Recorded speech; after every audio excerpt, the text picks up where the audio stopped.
Baik, Assalamualaikum warahmatullahi wabarakatuh.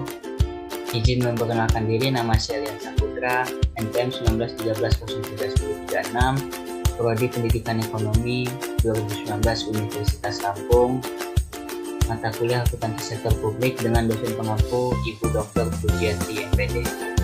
Baiklah, di sini saya akan menjelaskan tentang akuntansi sektor publik.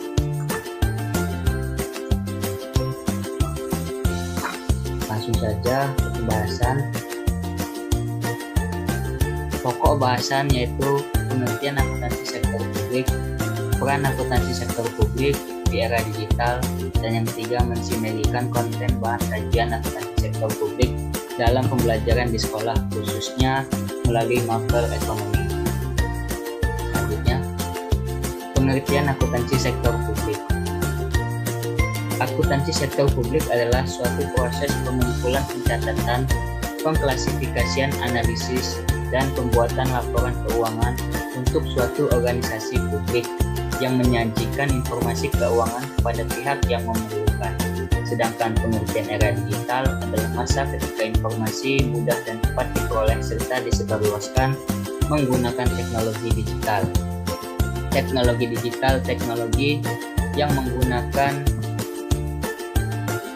komputerisasi yang terhubung dengan internet. Selanjutnya, peran akuntansi sektor publik di era digital. Di era digital dan perkembangan teknologi seperti sekarang, arus informasi berjalan begitu cepat. Teknologi internet telah mengubah pandangan seseorang dalam mendapatkan informasi, termasuk dalam dunia akuntansi bisnis. Perkembangan teknologi mengubah bisnis, menjadikan tidak banyaknya sumber daya manusia yang dibutuhkan dalam bisnis, termasuk staf akuntansi. Hal ini mengakibatkan profesi akuntan understatement terkait dampak teknologi terhadap pekerjaan akuntan. Ini menjadikan tantangan berat yang harus dijawab.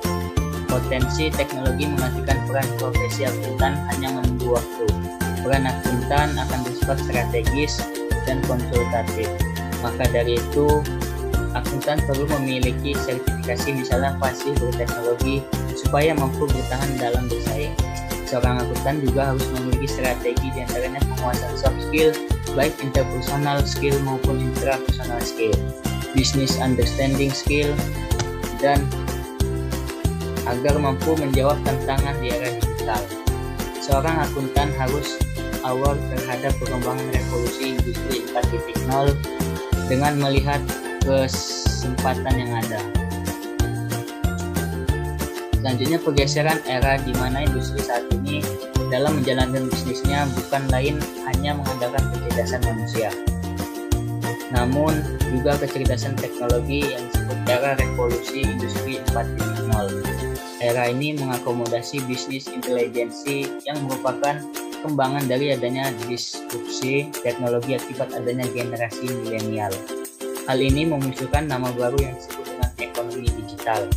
Menghadapi era industri termutakhir masa kini, perkembangan ekonomi digital telah membuka berbagai kemungkinan baru, sekaligus meningkatkan resiko secara bersamaan. Perubahan tersebut memberikan dampak signifikan dalam perkembangan akuntansi.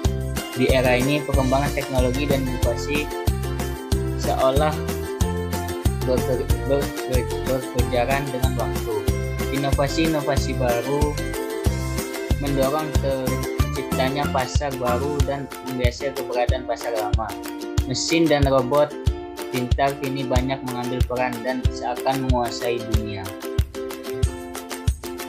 Selanjutnya, mensinergikan konten bahan kajian akuntansi sektor publik ke dalam pembelajaran di sekolah, khususnya melalui mapel ekonomi.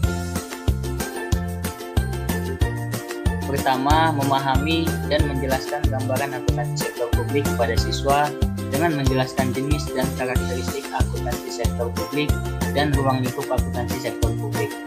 Yang kedua, memahami dan menjelaskan siswa terkait regulasi keuangan sektor publik dengan menjelaskan definisi regulasi sektor publik, perkembangan regulasi sektor publik, dan standar di sektor publik.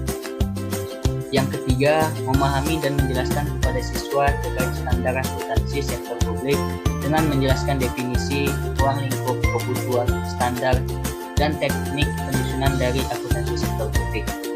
Dan yang terakhir itu memahami dan menjelaskan kepada siswa terkait dengan penganggaran sektor publik dengan menjelaskan teori penganggaran sektor publik, sistem anggaran sektor publik, siklus dan penganggaran sektor publik berbagai negara maju dan berkembang. Baiklah, demikian tadi materi yang dapat saya jelaskan. Lebih kurangnya saya mohon maaf. Bila ada kesalahan, saya mohon maaf dan semoga bisa bermanfaat bagi kita semua. Billahi taufiq wal hidayah. Wassalamualaikum warahmatullahi wabarakatuh.